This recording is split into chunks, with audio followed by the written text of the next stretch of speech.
Good morning, and we are in Doctrine and Covenants 3 today, um, and this is about the lost manuscript pages. Let's get into it. I'm going to spend a couple of days on this at least, and let's just read here a little bit. Early in Joseph Smith's ministry, good friends were hard to find, especially friends like Martin Harris, a respected, prosperous man who made great sacrifices to support Joseph's work. So when Martin asked for permission to show the first 116 manuscript pages of the Book of Mormon translation to his wife, Joseph naturally wanted to honor his request, even though the Lord had warned against it. Tragically, the pages were lost while in Martin's possession, and Joseph and Martin were sharply chastised by the Lord. So I want to get into Doctrine and Covenants, but I decided this was something that I wanted to talk about. Martin Harris, and I think we'll talk about him at another time as well, but let's go into his story a little bit. This is quite a important story. Where are we? I don't like when it pops you in and then it where are we? There we are. Okay. All is well. So I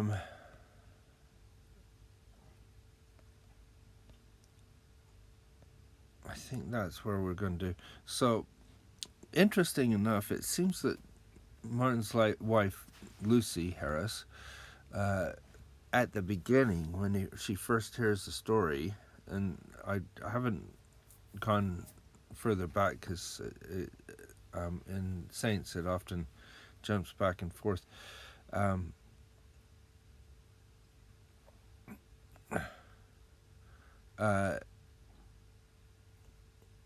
But Martin and Lucy seemed to be the one that was more interested in helping out at the beginning. So Lucy was the one that first offered money, and Martin was like, yeah, maybe not. And then later on, Martin does and gives a substantial amount, $50 as it was, but of course back then,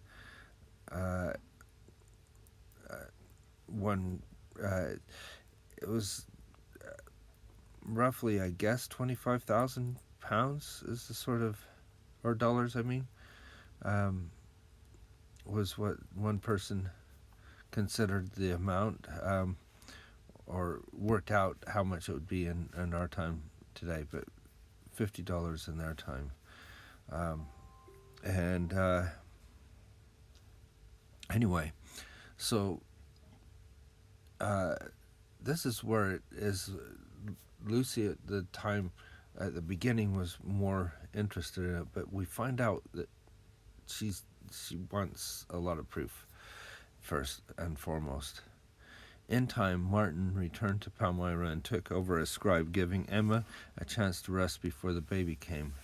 But rest did not come easy. Martin's wife, Lucy, had insisted on coming with him to Harmony, and both Harrises had strong personalities. Lucy was suspicious of Martin's desire to support Joseph financially and was angry. See, this is where it's interesting, because I was just reading some other things where she was the one that first offered the assistance, but when it actually happens, when Martin really does want to help, she's kind of like, oh, why did you do that? Sort of thing. And I can kind of understand, that's a lot of money, and was angry that he had gone to New York without her. When he told her he was going to Harmony to help with the translation, she had invited herself along, determined to see the place. Now, the New York visit, I think we talked did we talk about it? Yes, the transcript and getting it verified by Charles Anton, and so forth. So she was upset about that, and now she is determined to see the plates. Lucy was losing her hearing when she could not understand what people were saying, she sometimes thought they were criticizing her. She also had little sense of privacy. After Joseph refused to show her the plates, she started searching the house. Could you imagine someone coming in your house and doing this? Rifling through the family's chests and cupboards and trunks. Joseph had little choice but to hide the plates in the woods. Lucy soon left the house and lodged with a neighbor. Emma had her chests and cupboards to herself again, but now Lucy was telling neighbors that Joseph was out to get Martin's money. After weeks of causing trouble, Lucy went home to Palmyra. Now, if you think about it, Lucy, it's really weird because Lucy was the one that first was interested, and then as soon as Martin got interested and was doing what she suggested in the first place, she got a bit upset. All because she did not get the fulfillment she wanted, which was to see the plates. With peace restored, Joseph and Martin translated quickly. Joseph was growing into his divine role as seer and revelator. Looking into the interpreters or other seer stone, he was able to translate whether the plates were in front of him or wrapped in one of Emma's linen cloths on the table. I'll leave that. Soon it was time for Emma's baby to be born. The pile of manuscript pages had grown thick, and Martin had become convinced that if he could let his wife read the translation, she would see its value and stop interfering with their work. He also hoped Lucy would be pleased with how he had spent his time and money to help bring forth God's work. One day, Martin asked Joseph for permission to take the manuscript to Palmyra for a few weeks. Remembering how Lucy Harris had acted when she visited, Joseph was wary of the idea, yet he wanted to please Martin, who had believed him when so many others had doubted his word. Now, another part of this seems to be reading some of the Martin Harris's history. It seems that Martin also asked Joseph to ask the Lord, or I don't know how the interaction went about, but they were both in agreement that he should ask the Lord. Unsure what to do, Joseph prayed for guidance, and the Lord told him not to let Martin take the pages, but Martin was sure showing them to his wife would change things, and he begged Joseph to ask again. Now that's the thing.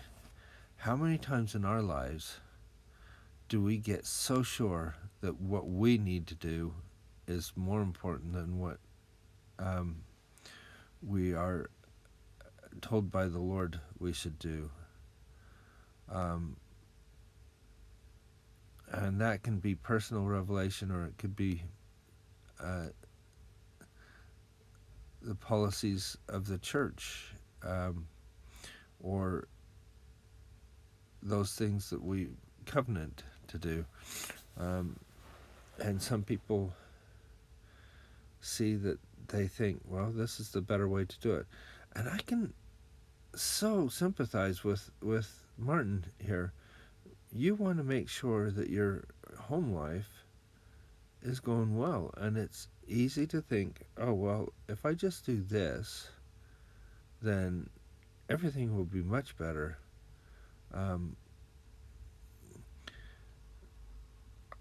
And often it just doesn't happen that way. What I've learned is if you trust the Lord, things do work out, and work out for the better. And he begged Joseph to ask again. Joseph did so, but the answer was the same. Martin pressed him to ask a third time. However, this time the Lord allowed him to do as they pleased. Joseph told Martin he could take the pages for 2 weeks if he covenanted to keep them locked up and show them to only certain family members. Martin made the promise and returned to Palmyra, manuscript in hand. After Martin left, the Moroni appeared to Joseph and took the interpreters from him. He didn't need them because he wasn't going to be translating. His wife was having a baby, and they would wait until Martin comes back. So the interpreters are taken. At least I think that's how they're looking at it. But I think it's sort of like God saying, okay, we'll just take these away right now because you don't need them. But in reality, I know what's going to happen next, and I want to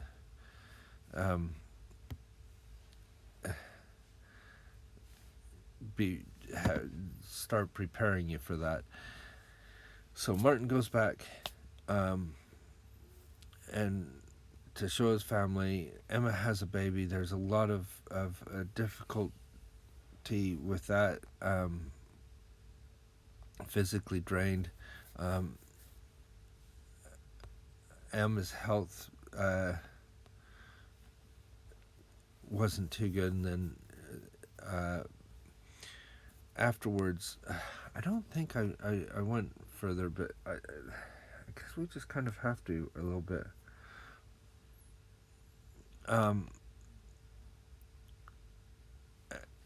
Then Emma was the one that urged Joseph to go and find Martin, but Joseph didn't want to leave her.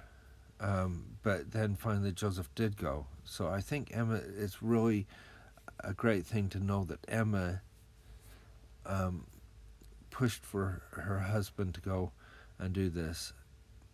He ate and slept little during the journey. When he got to the house, finally more than 4 hours had passed, and Martin appeared in the distance, walking slowly towards the house, his eyes fixed on the ground in front of him, the gate, and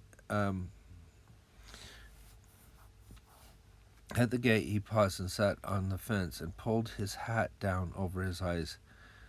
He came inside and sat down. The family watched Martin pick up his utensils and, as if ready to eat, then drop them.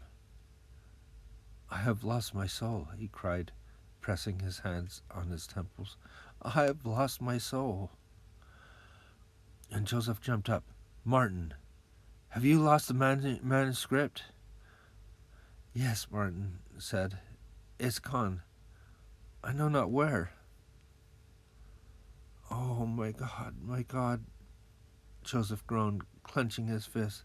"All is lost," and he started pacing the floor. He did not know what to do. "Go back," he ordered. "Search again." "It's all in vain," Martin cried. "I have looked every place in the house. I have even ripped open the beds and pillows. I know it's not there. Must I return to my wife with such a tale?" Joseph feared the news would kill her. "And how shall I appear before the Lord?" His mother tried to comfort him. She said maybe the Lord would forgive him if he repented humbly, but Joseph was sobbing, now furious at himself for not obeying the Lord the first time. He could barely eat for the rest of the day. He stayed the night and left the next morning. As Lucy watched him go, her heart was heavy. It seemed everything they had hoped for as a family, everything that had brought them joy over the last few years, had fled in a moment. And then we get Doctrine and Covenants, section 3.